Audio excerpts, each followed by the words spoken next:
சந்தைக்கு போகலாமா அப்படின்னு நானும் அத்தையும் சந்தைக்கு கிளம்பிட்டோம். ஏன்னா நம்ம ஊரில் புயலுன்னு சொல்கிறாங்க. ஸோ அந்தளவுக்கு சென்னைக்கு அஃபெக்ட் இல்லை, இருந்தாலும் நம்ம காயெல்லாம் வாங்கணும் இல்லையா. அதுக்காக நாங்கள் பக்கத்தில் இருக்க பெரம்பூர் காய்கனி சிறப்பு அங்காடிக்கு போயிருந்தோம். அங்கே என்னென்ன காயெல்லாம் வாங்கணும்னு பார்க்கலாமா. ஃபர்ஸ்ட் எங்கள் கண்ணில் தென்பட்டது இந்த பஜ்ஜி மிளகா. யார் யாருக்கெல்லாம் பஜ்ஜி மிளகா பிடிக்குமோ அவங்க க்ரீன் ஹார்ட் கமெண்ட் பண்ணுங்கள். அப்புறம் ஒரு 5-6 பஜ்ஜி மிளகாவை எடுத்து போட்டாச்சு. கோவக்காய், இது கோவக்காய் தானே? ஆமாம், கோவக்காய் தான். அப்புறம் கோவக்காய் கொஞ்சம் எடுத்து போட்டு எடை போட்டாச்சு. பேர் நான் என்னன்னு யோசித்து கண்டுபிடிச்சேன். இது சொரக்காய் எடுத்தாச்சு. அப்புறம் ஒயிட் பீன்ஸ் தானே? ஆமாம், ஒயிட் பீன்ஸ் கொஞ்சம் எடுத்து எடை போட்டு முடிச்சாச்சு. அப்புறம் கேரட் இருந்துச்சு, நல்லா ஃப்ரெஷ்ஷாக இருந்துச்சு கேரட்டு.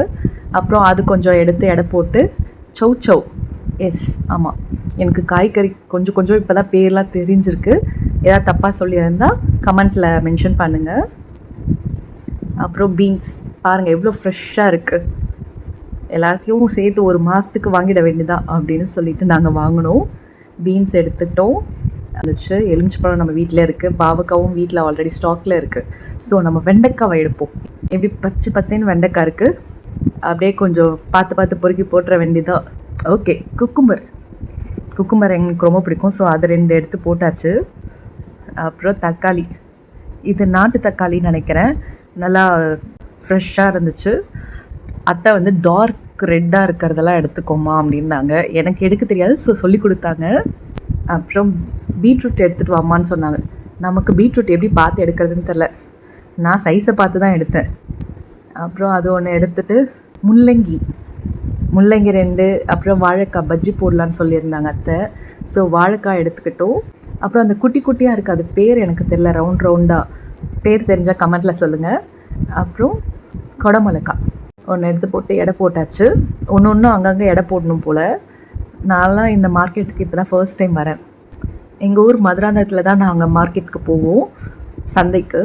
இது வந்து அங்காடிக்கு நான் இப்போ தான் ஃபர்ஸ்ட் டைம் வரேன். அப்புறம் உருளைக்கிழங்கு ஆல்ரெடி நம்ம வீட்டில் இருக்கிறதுனால ஸோ அதை நாங்கள் கடந்து போயிட்டோம். தேங்காய் சட்னி அரைக்கிறதுக்கு கண்டிப்பாக தேவைப்படும்னு சொல்லிட்டு ஒரு 2 தேங்காய் எடுத்துட்டோம். அப்புறம் வெங்காயம் நமக்கு தேவை, எல்லா சமையலுக்கும் வெங்காயம் நமக்கு கண்டிப்பாக தேவை. ஸோ வெங்காயம் பார்த்து எடுக்கலான்னு பார்த்தா வெங்காயம் பார்த்து எடுக்கக்கூடாதுமா, அவங்களே எடுத்து போடுவாங்கன்னு சொல்லிட்டு அவங்களே எடுத்து 1 கிலோ போட்டாங்க. அப்புறம் கருணக்கிழங்கு சைடில் வாங்கிட்டு இருந்தாங்க. கோஸை கொஞ்சம் வாங்கிட்டு கட்டைப்பை ஃபுல்லாக ரொம்பியாச்சு. அத்தை வெள்ளை பூசணிக்காய் பாதி வாங்கினாங்க. வாங்கி முடிச்சுட்டு மாங்காய் சாம்பார் வச்சா நல்லாயிருக்கும் இல்லையா, அதனால் மாங்காவும் வாங்கியாச்சு. எல்லாத்தையும் எடை போட்டுட்ருந்தோம். பீர்க்கங்காய் எடுத்தாங்க, பட் அத்தை எடை போடாமல் மறந்துட்டுருக்காங்க போல். நான் கத்திரிக்காய் பொறுக்கலான்னு சொல்லிட்டு கத்திரிக்காவை பார்த்துட்ருந்தேன். எந்த கத்திரிக்காய் வாங்குறதுன்னு யோசிச்சுட்டு இருந்தேன். பச்சை கலரில் இருந்தது, ப்ளூ கலரில் இருந்தது. அத்தை ப்ளூ கலர் எடுமா அப்படின்னு சொன்னாங்க. நம்மளை எடுக்க சொன்னாங்களேன்னு சொல்லிவிட்டு நானும் இதெல்லாம் நல்லா இருக்குன்னு சொல்லிவிட்டு அதை எடுத்துட்டேன். அப்புறம் சுண்டைக்காய் கொஞ்சம் வாங்கினாங்க, அவரைக்காய் வாங்கினாங்க, பீர்க்கங்காவை எடுத்தாங்க, அப்படியே வச்சுட்டாங்க. அப்புறம் இதெல்லாம் வாங்கி அந்த பக்கம் எடை போட்டாச்சு. இது பேர் பல்லாக்காயாம். என்னோடய கல்யாணத்தில் பல்லாக்காய் பிரியாணி பண்ணாங்க, பட் அது எப்படி பண்ணணும்னு தெரியல, ஸோ அப்படியே வச்சாச்சு. அப்புறம் எல்லாத்தையும் வாங்கி முடிச்சுட்டு வெளியில் வந்து புதினா, கொத்தமல்லி, கருவேப்பிலை இருந்தது. ஸோ அதையும் கொஞ்சம் வாங்கிக்கலாம். கருவேப்பிலை எப்பவுமே ஃப்ரீயாக கொடுப்பாங்க, ஸோ அது எதுக்கு வேண்டான்னு சொல்லிட்டு அதையும் வாங்கியாச்சு. இந்த பக்கம் இஞ்சி, பச்சை மிளகா ஆல்ரெடி ஸ்டாக்கில் இருக்குது வீட்டில். ஸோ இஞ்சி பூண்டு பேஸ்ட்டுக்காக அத்தை இஞ்சி எடுத்தாங்க. அப்புறம் 2 கட்டைப்பாயும் தூக்கிட்டு நானும் அத்தையும் எடுத்துகிட்டு போய் காரில் வச்சுட்டு வந்து அத்தை வரும்போது இங்கே ஆவாரப்பூ பார்த்தாங்க.